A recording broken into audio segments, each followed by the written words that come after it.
तो आखिरकार मिट गई ग्वालपोखर के लोगों की वर्षों की समस्या। 8 करोड़ 22 लाख की लागत से होगा वर्षों से जर्जर पड़े रास्ते का काम। आपको बता दें कि पिछले कई वर्षों से ग्वालपोखर के झलझली से सोलपारा तक रास्ते की हालत जर्जर थी, जिससे लोगों को यातायात में भीषण समस्या का सामना करना पड़ता था। इलाके के लोगों ने कई दफ़ा इस रास्ते की मरम्मत की मांग की थी। वर्षों बाद राज्य के मंत्री गुलाम रब्बानी की कोशिशों के बाद इस बार रास्ते का काम होना संभव हुआ है। 8 करोड़ 22 लाख की लागत से 15 किलोमीटर रास्ते का काम होगा। इस रास्ते से तकरीबन हजारों की तादाद में लोग यातायात करते हैं। रास्ते के कार्य का रविवार शिलान्यास किया गया। मंत्री गुलाम रब्बानी ने फीता काटकर रास्ते के कार्य का शिलान्यास किया। इस मौके पर मंत्री गुलाम रब्बानी के साथ उपस्थित थे जिला परिषद के सहकारी सभाधिपति गुलाम रसूल, तृणमूल के ब्लॉक सभापति अहमद रजा, तृणमूल के सीनियर नेता शफीउर रहमान, शब्बीर अहमद, जैनुल आबेदीन सहित स्थानीय जनप्रतिनिधिगण। रास्ते का काम शुरू होने पर इलाके के लोगों में खुशी है। लोगों ने मंत्री गुलाम रब्बानी का धन्यवाद अदा किया है। देखिए कुछ तस्वीरें और वीडियो को आगे शेयर कीजिए। এটা 10-15 বছর থেকে রাস্তাটা বেহাল ছিল।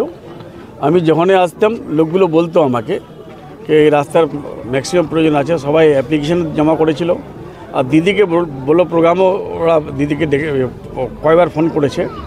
তো আমি রাস্তার প্রপোজাল নিয়ে সোজা দিদিকে দিয়েছিলাম, আমাদের মুখ্যমন্ত্রী মমতা ব্যানার্জিকে। উনি এই রাস্তার দরকার সমঝে বা আমাদের পাবলিকের আপিল দেখে, রিকোয়েস্ট দেখে উনি পিএনআরডি মন্ত্রীকে বললেন কি এই রাস্তাটা যে করে হয় তুমি করো। তো প্রদীপ মজুমদার আমাদের অনারেবল এমআইসি পিএনআরডি, উনি আমাকে ডেকে বললেন কি ওই রাস্তাটা আমরা স্যাংশন করতে পেরেছি। ওই রাস্তা অনেক তাড়াহুড়া টেন্ডারের প্রসেস যাবে, টেন্ডার হয়ে গেছে। আজকে অর্ডার নিয়ে জেসিবিটা দেখছেন এখানে জেসিবি লাগানো আছে, আজ থেকে কাজ স্টার্ট হবে। আর এখানকার লোক এই কমপক্ষে নাই করে 40-50 হাজার মানুষ এখানে এই রাস্তাতে যাতায়াত করে, এদের জন্য অনেক লাভদায়ী হলো।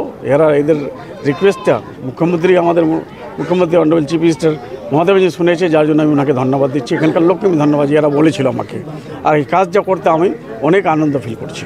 না আমি ভেবেছিলাম কি এখানকার এমপি মোহাম্মদ সলিম সাহেব যখন ছিলেন উনি করে দিবে বোধহয়। তারপরে চলে আসলেন দেবশ্রী রায়চৌধুরী এমপি, এখানকার এমপি করে দিবে। তারপরে চলে আসলেন কার্তিক বাবু। আর কার্তিক বাবু তো জিতেনি, ওকে জেতানো হয়েছে। কিছু লোক আমার চাকলিয়া গোয়ালপুর কোরআন দিঘির লোক উল্টা পুল্টা বুঝিয়ে পাবলিককে নিজের আমাদের সংখ্যালঘু ভোটটা কেটে নিল, যার জন্য কার্তিক বাবু জিতে গেছেন। কার্তিক বাবু জেতার কোনো প্রশ্ন ছিল না। ঠিক আছে, জিতেছে, কাজ করার জন্য জিতে যাবে। তো ওনাকেও দরকার কার্তিকবাবুকে এই রাস্তাটা দেখার জন্য, করার জন্য। উনি তো রাস্তাটা করেনি, যার জন্য আমাকে করতে হলো। আর লোকের আমি তো আসলাম আজকে, আপনারা তো আসলেন, রাস্তার কী হাল আছে। তো আমার একটা কথা যে 44 বছর একটা পরিবারের লোক তো থাকলো। হ্যাঁ, 44 বছর এখানকার এমএলএও ছিল 77 থেকে টিল 2011। কত বছর একটা এখানে একটা কোনো রাস্তাঘাট করেছে বা কালভার্ট করেছে বা ব্রিজ করেছে কেউ বলতে পারবে? কেউ বলতে পারবে না। যার জন্য আমি খুশি যে আমাকে লোক আশীর্বাদ করেছে, আমাকে লোক পাঠিয়েছে অ্যাসেম্বলিতে, আমি কাজ করতে পারি, যার জন্য আমি খুশি। ঠিক।